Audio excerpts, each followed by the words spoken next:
Hello everyone. So today we are going to discuss a new topic of the chapter number 6 is transforming principle, or it is also called bacterial transformation, or it is also called the scientist name Griffith's experiment. Okay, now this topic is important for your theoretical exam as well. So it can be asked in 3 mark or 4 mark question, full length question. So you need to prepare accordingly, as well as MCQs also जो कि पूछे जाते हैं, right? Okay, now this experiment is based on to prove the genetic material, whether it is a DNA, it is a protein or a RNA. क्योंकि initially क्या था, किसी को पता नहीं था कि जेनेटिक मटेरियल है क्या एक्चुअल में, राइट? तो कोई कह रहे थे प्रोटीन है, कोई कह रहे थे डीएनए है, कोई बोल रहे थे आरएनए है, बट एज सच कोई प्रूफ देने वाले, एविडेंस देने वाले एक्सपेरिमेंट से वो परफॉर्म नहीं किए गए थे, right? So later on different species experiments हैं वो होते गए. जैसे कि आपको पता है ड्रोसोफिला पे एक्सपेरिमेंट किया था, फ्रूट फ्लाई पे एक्सपेरिमेंट किया था TH मॉर्गन साइंटिस्ट ने, जो कि हम चैप्टर 5 में पढ़ चुके हैं, राइट? देन आफ्टर फिर पी प्लांट पे, यानी कि प्लांट पे एक्सपेरिमेंट्स किए थे, मेंडल ने पी प्लांट पे वर्क किया था उन्होंने, राइट? तो इस हिसाब से अलग अलग एक्सपेरिमेंट है वो होते गए डिफरेंट स्पीसीज पे, और पता चलता गया हमें कि कुछ हेरिडिटरी मटेरियल होता है, कुछ डीएनए जैसा कुछ होता है, कुछ जीन्स जैसा कुछ होता है, राइट? ऐसे धीरे धीरे करके डिस्कवरी होती गई. Then after comes the scientist name Griffith, जिन्होंने ये अपने एक्सपेरिमेंट से प्रूव किया that the DNA is the only genetic material जो कि कैरेक्टरिस्टिक्स के लिए रिस्पॉन्सिबल. क्योंकि इनिशियली किसी को नहीं पता था कि ये हेरिडिटरी मटेरियल जो हमारे बॉडी में होता है वो है क्या आखिर, ठीक है? तो ये इस एक्सपेरिमेंट के थ्रू उन्होंने प्रूव किया. So let's discuss the experiment. So in 1928 Frederick Griffith in a series of experiments with Streptococcus pneumoniae bacteria, which is responsible for the pneumonia, witnessed a miraculous transformation in the bacteria. उन्होंने ये experiment perform किया and देखा कि कुछ अलग ही चीज़ उन्हें identify हुई. क्या हुई वो हम डिस्कस कर रहे हैं, ठीक है? बट उन्होंने कौन से बैक्टीरिया पे वर्क किया था? स्ट्रेप्टोकोकस न्यूमोनी, जो कि न्यूमोनिया डिसीज के लिए रिस्पॉन्सिबल होते हैं वो बैक्टीरिया. ओके, तो कुछ इस हिसाब से उन्होंने एक्सपेरिमेंट वो स्टार्ट किए थे. Now during the course of his experiment a living bacteria had changed in a physical form. तो जब भी एक्सपेरिमेंट उन्होंने कंटिन्यू किया तब उन्होंने देखा कि बैक्टीरिया की कुछ स्ट्रेन थी, कुछ स्पीसीज थी, वो अपना फिजिकल फॉर्म है वो चेंज कर रही थी, यानी उसकी कैरेक्टरिस्टिक्स है वो चेंज हो गई. तो ये कैसे चेंज हुई, उनके बेसिस पे उन्होंने ये कंक्लूजन दिया. तो हम वो पूरा एक्सपेरिमेंट देखेंगे अभी कि किस हिसाब से चेंज हुई, क्या चेंज हुआ और क्या क्या एक्सपेरिमेंट के रिजल्ट्स मिले उनको, ठीक है? So let's see. When Streptococcus pneumoniae, or we can say pneumococcus bacteria, are grown on a culture plate, some produces smooth shiny colonies while other produce rough colonies, जिसको हम शॉर्ट में SNR लिखेंगे. तो ये क्या था, जब ये Streptococcus pneumoniae बैक्टीरिया है उनको एक पेट्री डिश पे, यानी जो अगार मीडियम वाली ट्रे होती है उस पे उन्होंने ग्रो करवाया, ठीक है?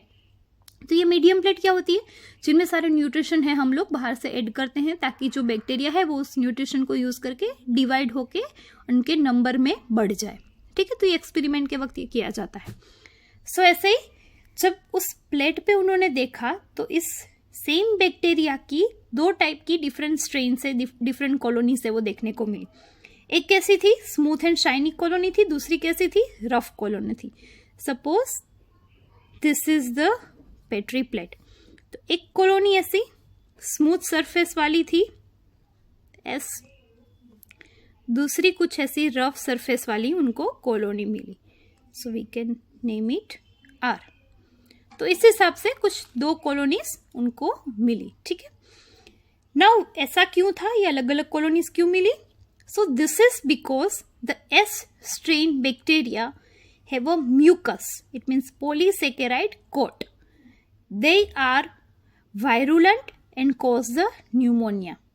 तो ये जो एस बैक्टीरिया है, स्मूथ कॉलोनी वाले बैक्टीरिया जो है, वैसे स्मूथ क्यों दिख रहे हैं? क्योंकि उनके कोटिंग है, उनका सेल का जो आउटर कोट है वो कैसा है? म्यूकस वाला है, इट मीन्स पॉलीसेकेराइड वाला है, तो इसलिए वो एकदम स्मूथ सरफेस है उसकी, ऐसे बैक्टीरिया के सेल की। तो उनकी जो पूरी कॉलोनी है वो कैसी दिखती है? स्मूथ दिखती है।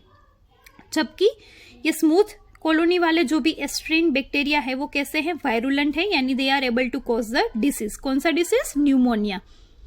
And next, while R strain bacteria does not have any coat, so they are non-virulent and do not cause pneumonia.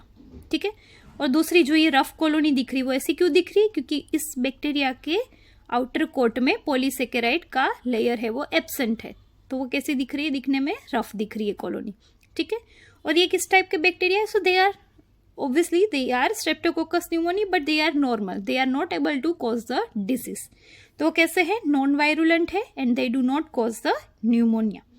Clear? तो आपको ये चीज याद रखनी है, स्ट्रेप्टोकोकस न्यूमोनी है वो दो टाइप के मिले, एक एस स्ट्रेन मिली, दूसरी आर स्ट्रेन। क्यों ऐसा नाम? तो एस स्ट्रेन है क्योंकि ये बैक्टीरिया है वो स्मूथ कॉलोनी बनाते हैं जब उनको पेट्री डिश पे ग्रो किया जाए। दूसरे आर स्ट्रेन मीन्स उनकी रफ कॉलोनी है। ये स्मूथ और ये रफ क्यों है? क्योंकि स्मूथ है ताकि वहां पे उसके सेल के आउटर साइड पे पॉलीसेकेराइड का एक कोट है होता है ताकि वो स्मूथ रहे सेल। जबकि ये रफ कॉलोनी इसलिए हमें दिख रही है क्योंकि इन बैक्टीरिया के सेल के आउटर कोटिंग में पॉलीसेकेराइड का लेयर, पॉलीसेकेराइड का कोट है वो एब्सेंट है। The S type of bacteria और S strain bacteria are virulent, इसका मतलब वो डिसीज कॉज करने के लिए रिस्पॉन्सिबल है, जबकि आर है वो डिसीज कॉज नहीं करता है। ठीक है। Okay, so the experiment describe in total 4 step. तो ये चारों स्टेप डिटेल में डिस्कस करने से पहले आपको ये चीज याद रखनी है, S strain bacteria and are strain bacteria की कैरेक्टरिस्टिक्स। तो क्या है? एस है वो स्मूथ शाइनी कॉलोनीज बनाते हैं, they have a mucus coat, virulent in nature and they can cause the pneumonia, while the R strain bacteria are having rough colonies, mucus coat absent, non-virulent and do not cause pneumonia. Clear? Now अब बात करते हैं all 4 steps के बारे में. What are the steps? So the सबसे पहला very first step is mice infected with S strain, it means virulent strain bacteria, die from the pneumonia infection. तो क्या किया ग्रिफिथ ने? सबसे पहले एस स्ट्रेन वाले बैक्टीरिया लिए, उनसे क्या किया? एस स्ट्रेन वाले बैक्टीरिया का इंजेक्शन दिया माइस को। तो क्या हो गया? ये एस स्ट्रेन बैक्टीरिया है वो न्यूमोनिया कॉज करने के लिए रिस्पॉन्सिबल है, और न्यूमोनिया होने से क्या हो गया? इस माइस की डेथ हो गई। तो जितने भी माइस को एस स्ट्रेन बैक्टीरिया का इंजेक्शन दिया गया था वो सारे माइस है वो डाई हो गई, यानी मर गए। ठीक है। सो हियर शॉर्ट में S strain right injected into the mice and the mice die. जबकि नेक्स्ट सेकंड स्टेप उन्होंने परफॉर्म किया, सो ग्रिफिथ ने परफॉर्म किया। So mice infected with the R strain do not develop any symptoms of pneumonia. So दूसरी बार क्या किया? अब S strain R strain bacteria को इन्फेक्टेड किया गया माइस में। ठीक है। तो यानी आर स्ट्रेन बैक्टीरिया का इंजेक्शन है वो दिया गया कुछ माइस को, और फिर देखा रिजल्ट, तो उतने माइस को न्यूमोनिया नहीं हुआ था, यानी वो सारे हैं वो जिंदा रहे। ठीक है। They not die but they survive. So here we wrote in short, R strain bacteria inject into a mice, then mice live. तो ये सारे माइस है वो लाइव यानी जिंदा रहे। अब थर्ड स्टेप में एक्सपेरिमेंट परफॉर्म किया उन्होंने, वो क्या था? So S strain bacteria was killed by the heating and then injected into the mice, so they did not kill the mice. सो अब क्या किया? एस स्ट्रेन कैसी है? वायरुलेंट है, यानी एस स्ट्रेन बैक्टीरिया है वो न्यूमोनिया डिसीज के लिए रिस्पॉन्सिबल है, राइट। तो अब क्या किया गया? इन एस स्ट्रेन बैक्टीरिया को हीट से मार दिया। तो आपको पता है बैक्टीरिया को ज्यादा हम हीट देते हैं तो वो मर जाते हैं, क्योंकि सिंगल सेल ऑर्गेनिज्म है वो इतनी ज्यादा हीट है, इतनी ज्यादा टेम्परेचर है वो सहन नहीं कर पाते। तो ऐसे एस स्ट्रेन बैक्टीरिया जो कि डिसीज के लिए रिस्पॉन्सिबल थे, पहले उनको क्या कर दिया गया? हीट देके मार दिया गया। ठीक है। फिर ये जो heat killed S strain bacteria है उनका इंजेक्शन दिया गया माइस को। तो भी अभी ये बैक्टीरिया जिंदा ही नहीं है, तो वो माइस में डिसीज कॉज कैसे करेंगे? नहीं कर पाएंगे ना। तो माइस से वो कैसे रहेंगे, जिंदा ही रहेंगे, क्योंकि उनको कोई भी डिसीज नहीं हुआ, न्यूमोनिया नहीं हुआ, राइट। तो थर्ड एक्सपेरिमेंट उन्होंने ये परफॉर्म किया। So a strain heat killed bacteria injected into a mice, then mice live. Result देखा क्या, माइस है वो जिंदा है सारे। अब फोर्थ स्टेप में जो एक्सपेरिमेंट हुआ, that is the main important step of this whole principle we can say. So the fourth step of this experiment is when Griffith injected a mixture of heat killed virulent S strain with live R strain bacteria, then the mice died. अब देखो mixture कैसा लिया है उन्होंने, एक लिया heat killed S strain bacteria, तो ये हमने अभी थर्ड स्टेप में देखा कि अगर अकेले सिर्फ हम हीट किल्ड एस स्ट्रेन को लेते हैं तो माइस से वो सारे जिंदा रहते हैं। तो एक ये लिया S strain heat killed bacteria, दूसरा कॉम्बिनेशन क्या लिया, लाइव आर स्ट्रेन बैक्टीरिया। तो भी आपको पता ही है कि लाइव आर स्ट्रेन यानी आर स्ट्रेन बैक्टीरिया अगर जिंदा भी है बट वो तो डिसीज कॉज करने के लिए रिस्पॉन्सिबल ही नहीं है, वो तो नॉर्मल बैक्टीरिया है ना, वो न्यूमोनिया कॉज नहीं करते हैं, जो कि हमने सेकंड स्टेप में देखा था, राइट। ये सेकंड स्टेप आप देख सकते हो गई। तो आर स्ट्रेन हम ले रहे तो भी माइस है वो जिंदा रहने चाहिए, तो फोर्थ स्टेप में भी तो यही लिया, थर्ड स्टेप के एस स्ट्रेन हीट किल्ड और उसके साथ लिया आर स्ट्रेन जो कि लाइव थे बट ये डिसीज कॉज नहीं कर सकते। तो ऐसा अगर दो मिक्सचर लिया, उनका इंजेक्शन है वो माइस को दिया गया, तो माइस है वो मर गए, माइस डाई। अब ऐसा क्यों हुआ, सो however he recovered living S bacteria from the dead mice also, और उनको माइस में से लाइव बैक्टीरिया भी मिले, लाइव एस बैक्टीरिया भी मिले। तो अभी ये एक मिस्ट्री थी उनके लिए, फोर्थ स्टेप जो था वो, कि अब ये बैक्टीरिया जो कि दोनों का जो मिक्सचर दिया गया है वो दोनों मिक्सचर तो ऐसे थे कि अगर अलग अलग एक्सपेरिमेंट किया जाए उन पे तो माइस से वो जिंदा ही रहते थे, बट इसमें दोनों का मिक्सचर लिया तो ये माइस से वो कैसे डाई हो गए, कैसे मर गए, ठीक है। तो फिर उन्होंने सोचा कि कुछ ऐसी चीजें हुई होंगी जो कि एस स्ट्रेन मरे हुए हिट किल्ड बैक्टीरिया थे उसमें से ट्रांसफर होके किस में आ गई, आर स्ट्रेन में, क्योंकि वो तो जिंदा ही थे, और ये आर स्ट्रेन को कन्वर्ट कर दिया उन्होंने, जो नॉर्मल थे जो कि नॉन वायरुलेंट थे उसमें से वायरुलेंट में कन्वर्ट कर दिया। तो क्या हो गया, माइस को न्यूमोनिया होगी और वो मर गए, ठीक है। तो ये क्या हो गया, फिजिकल ट्रांसफॉर्मेशन हो गया बैक्टीरिया का, यानी आर स्ट्रेन बैक्टीरिया जो कि नॉर्मल थे, डिसीज कॉज करने के लिए एबल नहीं थे, वो अभी डिसीज कॉज करने के लिए एबल हो गए। पर वो कैसे हो गए, तो उनको कुछ ऐसा लगा कि कुछ ना कुछ तो ऐसी चीज थी जो कि एस स्ट्रेन बैक्टीरिया में से ट्रांसफर होके आर में आई होगी, तभी जाके ये आर स्ट्रेन है उन्होंने अपनी कैरेक्टरिस्टिक से वो चेंज कर दी, ठीक है। तो उनके बेसिस पे उन्होंने कुछ कंक्लूजन्स दिए, तो वो क्या थे देखते हैं हम, कि ग्रिफिथ ने अपने एक्सपेरिमेंट के बेसिस पे, स्पेशली फोर्थ स्टेप के बेसिस पे उन्होंने कंक्लूजन्स दिए। So Griffith concluded that the R strain bacteria had somehow been transformed by the heat killed S strain bacteria, है ना। तो ग्रिफिथ को लगा कि आर स्ट्रेन बैक्टीरिया का ट्रांसफॉर्मेशन जो हुआ कि जो नॉन वायरुलेंट थे उसमें से ये वायरुलेंट बन गए, तो उसका मतलब कुछ ना कुछ चीजें हैं जो कि S strain heat killed bacteria में से आर में ट्रांसफर हुई है। तो ये उनका पहला कंक्लूजन था। Then next he thought thing which transform from the S strain to R had enabled the R strain to synthesize a smooth polysaccharide coat and R strain become virulent। और एक चीज पहले तो उन्होंने ये कहा कि कुछ चीज ट्रांसफर हुई है एस में से आर में, तभी जाके आर स्ट्रेन बैक्टीरिया चेंज हुए। दूसरा उन्होंने क्या बोला कि ये जो चीज ट्रांसफर हुई है उसने क्या किया है, सो आर स्ट्रेन बैक्टीरिया को पॉलीसेकेराइड बनाने के लिए एबल कर दिया, जो कि पहले उनको ये पॉलीसेकेराइड कोट नहीं था उनमें, ठीक है, तभी तो रफ कॉलोनी मिल रही थी। बट अब ये ट्रांसफॉर्मेशन की वजह से क्या हो गया, आर स्ट्रेन पूरा चेंज हो गया, आर है वो एस में कन्वर्ट हो गए और उनमें ये पॉलीसेकेराइड कोट भी देखने को मिला। Then third point, this must be due to the transfer of the genetic material. फिर उन्होंने सोचा कि ये इसीलिए इतनी ज्यादा कैरेक्टरिस्टिक्स चेंज हुई, पूरा का पूरा बैक्टीरिया मतलब चेंज हो गया। आर स्ट्रेन जो कि नॉर्मल था वो वायरुलेंट हो गया एस स्ट्रेन जैसा, तो आर स्ट्रेन है वो सीधी एस स्ट्रेन में चेंज हो गई, है ना। तो इतना कुछ ट्रांसफॉर्मेशन है वो तभी हुआ होता है जब कुछ जेनेटिक मटेरियल चेंज हो गए हो, यानी पूरा जेनेटिक मेकअप ही चेंज हो गया हो, राइट। तो उन्होंने ये सोचा कि this must be due to the transfer of the genetic material. However the biochemical nature of the genetic material was not defined from the Griffith experiments. So उन्होंने ये तो कहा कि कुछ ना कुछ जेनेटिक मटेरियल है वो इसमें ट्रांसफर हुआ है, बट ये क्या हुआ है वो एग्जैक्टली उनका बायोकेमिकल नेचर है वो नहीं बता पाए। ठीक है, तो ग्रिफिथ ने इनिशिएट तो किया जेनेटिक मटेरियल के बारे में डिस्कवर करना कि कुछ चीज़ें होती है जो कि as a genetic material act करती है, और उनके ट्रांसफर होने से ये पूरी की पूरी स्पीसीज है वो चेंज हो गई, यानी आर में से कन्वर्ट हो गई एस जैसी पूरी। ठीक है, बट ये क्या है, कैसा है बाय नेचर, कैसा है बाय अपीयरेंस, उसके बारे में कोई भी बायोकेमिकल डिटेल है वो ग्रिफिथ है वो नहीं दे पाए थे। तो इसलिए उसकी वजह से क्या हो गया कि ये किसी ने भी एक्सेप्ट नहीं की ये चीज़ें, एंड फर्दर ग्रिफिथ के बेसिस पे ही उनको बेस में रखते हुए आगे फर्दर एक्सपेरिमेंट्स हुए, बहुत सारे रिसर्चेस हुए ये देखने के लिए कि ये तो पता चल गया कि कुछ जेनेटिक मटेरियल जैसा है जो कि ट्रांसफर होता है।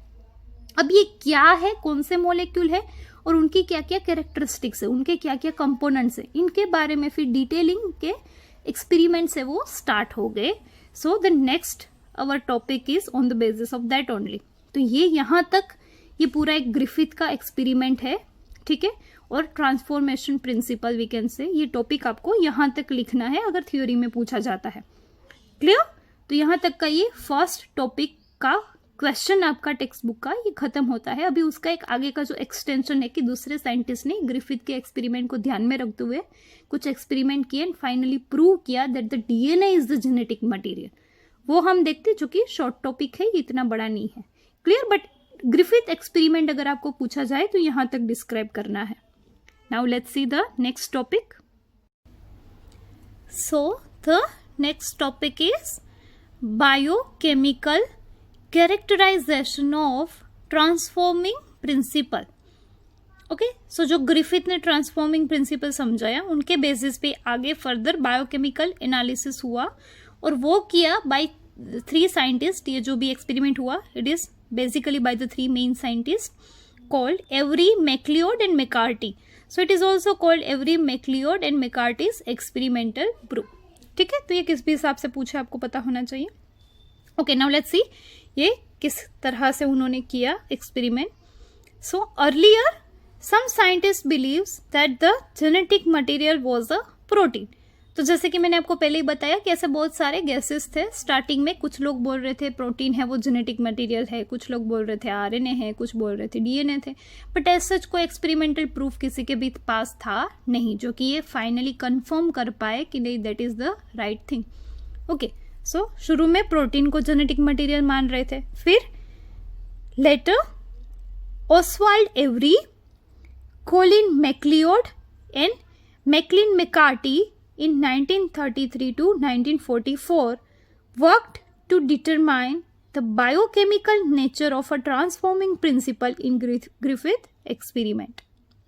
फिर ये तीनों साइंटिस्ट आए, एवरी, मैक्लियोड एंड मैकार्टी, जिन्होंने मिल के कुछ अराउंड 11 years जितना एक्सपेरिमेंट किया, ये 1933 to 1944। सो ऑलमोस्ट 11 साल जितने एक्सपेरिमेंट्स किए उन्होंने, and then after they conclude that the main genetic material is DNA. Okay, और उन्होंने किसके बेसिस पे ये एक्सपेरिमेंट्स किए? ग्रिफिथ के एक्सपेरिमेंट को ही आगे बढ़ाया further for the research. So they proved that the genetic material is DNA, but how they proved? So they first of all purified biochemicals like protein, DNA, RNA, etc. from the heat-killed S strain cells to see which one could transform into the live R cells virulent from the virulent S cells. Okay? So ये क्या है? तो आप लोगों को पता है Griffith के जो लास्ट 4th स्टेप था एक्सपेरिमेंट का, जहाँ पे उन्होंने मिक्सचर लिया था heat killed S strain bacteria and the live are strain bacteria का, तो तभी उनको ये ट्रांसफॉर्मेशन मिला कि आर स्ट्रेन है वो चेंज हो गई, एस जैसा हो गया, है ना। तो उसका मतलब ये तो पक्का ही था कि आर स्ट्रेन में से कुछ ना कुछ चीज़ें, एस स्ट्रेन में से कुछ ना कुछ चीज़ें हैं वो आर में ट्रांसफर हुई है, तभी जाके आर स्ट्रेन बैक्टीरिया चेंज हो गए। तो इन्होंने क्या किया, इन तीनों साइंटिस्ट ने क्या किया, एस स्ट्रेन के बैक्टीरिया जो थे उनके सेल के अंदर की सारी चीज़ें, बायोकेमिकल मोलिक्यूल्स सारे अलग अलग कर लिए, प्योरीफाई कर लिए, क्योंकि उनमें से ही कुछ ट्रांसफर हुआ है, राइट। तो पहले तो उन्होंने जितनी भी सेल के अंदर कंपोनेंट्स है वो सारे प्योरीफाई किए, अलग किए। तो अभी फिर उन्होंने क्या किया, 1 बाय 1 चेक करना शुरू किया कि ये चीज़ ट्रांसफ़र हुई है, ये हुई है, जैसे कि प्रोटीन, डीएनए, आरएनए ये सब सेल में से निकला, तो उन्होंने 1 बाय 1 चेक किया कि whether protein is a genetic material, whether DNA is a genetic material और RNA is a genetic material. ठीक है, तो सबसे पहला स्टेप उन्होंने क्या किया, to purify the biochemicals from the S strain, क्योंकि एस में से ही चीज़ें ट्रांसफर होकर आर में आई थी एज ए जेनेटिक मटेरियल। इतना तो प्रूव हो गया था ग्रिफिथ के एक्सपेरिमेंट से। ठीक है, तो अब क्या चीज़ आई ट्रांसफर होके, उसके लिए पहले तो उन्होंने किया ये प्योरिफिकेशन, सारे मोलिक्यूल्स को अलग निकाला। ठीक है, अब आगे के स्टेप में जाने से पहले आपको ये याद रखना है, there are 3 types of enzymes which digest this 3 component. जैसे कि प्रोटीन डाइजेशन, यानी कि प्रोटीन को तोड़ने के लिए जो रिस्पॉन्सिबल होता है एंजाइम, वो होता है प्रोटीएजिस। ठीक है, वो प्रोटीन को ब्रेक डाउन करने के लिए रिस्पॉन्सिबल है नेचुरली। दूसरा होता है आरएनए को डाइजेस्ट करने के लिए, यानी आरएनए मोलिक्यूल को तोड़ने के लिए रिस्पॉन्सिबल एंजाइम है, उसे बोलते हैं आरएनएजिस। सेम वे डीएनए मोलिक्यूल को डाइजेस्ट करने के लिए यानी तोड़ने के लिए रिस्पॉन्सिबल होता है एंजाइम डीएनएसिस। ठीक है, तो this are the enzymes which are responsible to digest this respective molecules. Okay, तो आपको ये थोड़ा ध्यान में रखना है। अभी आगे समझते हैं हम कि आफ्टर दिस प्योरिफिकेशन उन्होंने पता कैसे लगाया कि ये डीएनए ही है जो कि ट्रांसफर होता है एज ए जेनेटिक मटेरियल। सो उन्होंने एक्सपेरिमेंट किया, they discovered that DNA alone from the S strain bacteria caused our bacteria to become transformed। ठीक है, ये उन्होंने पता लगाया कैसे। So they digest first protein to check where the transformation affects, but no, it occurs means protein is not responsible for the transformation। अब इसका क्या मतलब है, पहले उन्होंने क्या किया, सेल के साथ, एस स्ट्रेन के सेल के साथ और आर स्ट्रेन के साथ उन्होंने क्या मिक्स किया, सेम जो ग्रिफिथ का 4th स्टेप था उसी को उन्होंने रिपीट किया, बट उन्होंने साथ में एक चीज़ और ऐड की, वो थी प्रोटीन को ब्रेक डाउन करने का जो एंजाइम है प्रोटीएजिस, उसको ऐड किया। तो उसका मतलब क्या हो गया, जब ये प्रोटीएजिस उन्होंने डाला होगा तो जो प्रोटीन कंपोनेंट थे एस स्ट्रेन के वो सारे टूट गए होंगे, फिर उनको मिक्स किया आर के साथ, तो अब एस स्ट्रेन का प्रोटीन नहीं है, बाकी सारी चीजें हैं। तो उन्होंने चेक किया कब ये ट्रांसफॉर्मेशन हो रहा है या नहीं हो रहा है। ठीक है, सो शुरू में क्या हुआ, ट्रांसफॉर्मेशन है वो हुआ। ठीक है, यानी इफेक्ट है वो हुई जो कि होनी थी। ठीक है, उसमें कोई चेंजेस नहीं थे। तो अब क्या हुआ कि उनको ये पता लगा कि प्रोटीन को तो हमने तोड़ दिया, फिर भी ये आर स्ट्रेन बैक्टीरिया इसमें कन्वर्ट हुए, इसका मतलब ये प्रोटीन तो रिस्पॉन्सिबल नहीं था एज ए जेनेटिक मटेरियल, क्योंकि वरना तो प्रोटीन हमने तोड़ दिया, तो ये आर स्ट्रेन है वो चेंज नहीं होना चाहिए। तो ये पहला उनको कंफर्मेशन मिल गया प्रोटीएजिस डालने की वजह से, क्योंकि प्रोटीन मोलिक्यूल सारे खत्म हो गए, तो प्रोटीन तो था नहीं है इसके अंदर।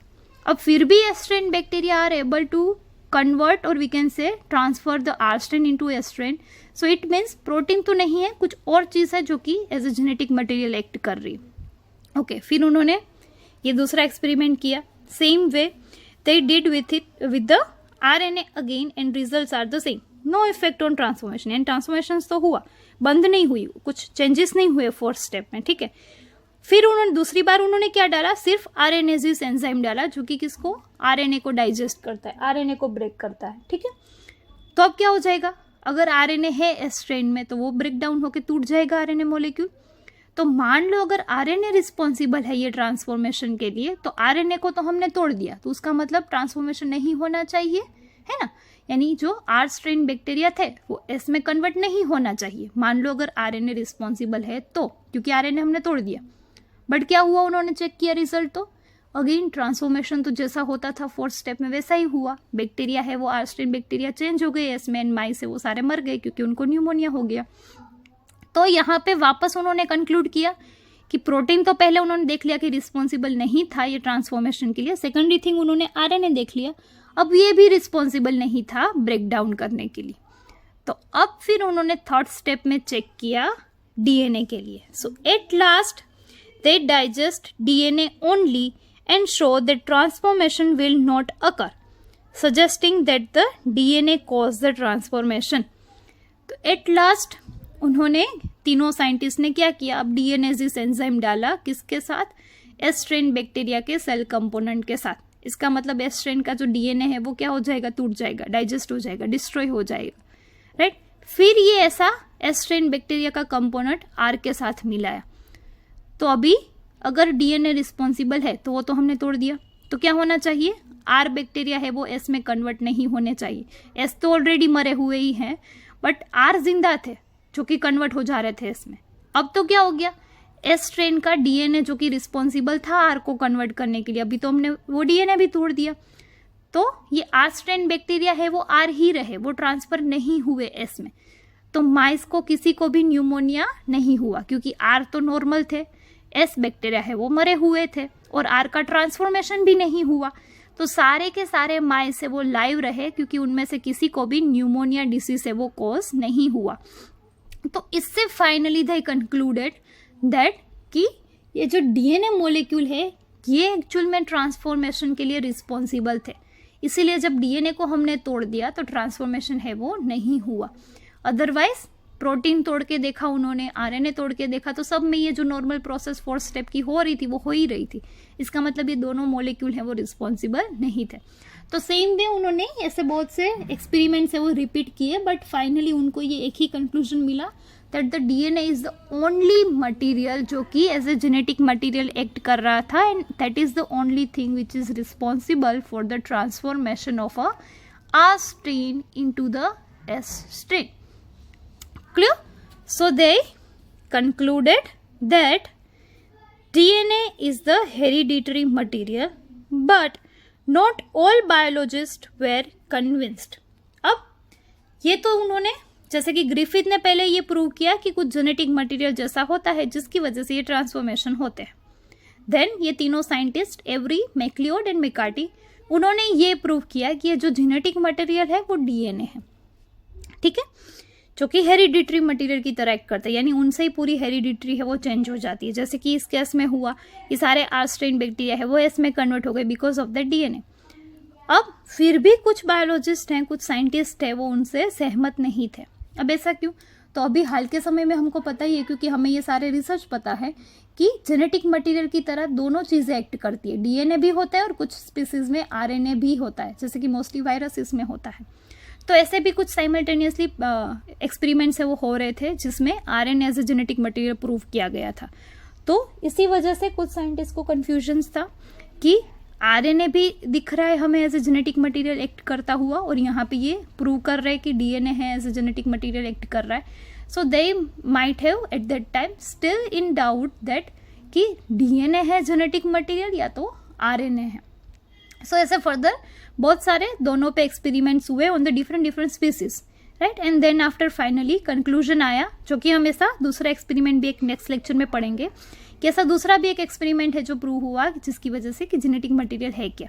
वैसे ऐसे बहुत सारे एक्सपेरिमेंट थे जिसकी वजह से पता चला कि ये दोनों DNA and RNA both work as a genetic material, but most of the time DNA act as a genetic material. If DNA is not present, then only RNA act as a genetic material. Otherwise, the DNA is the only genetic material of any living thing.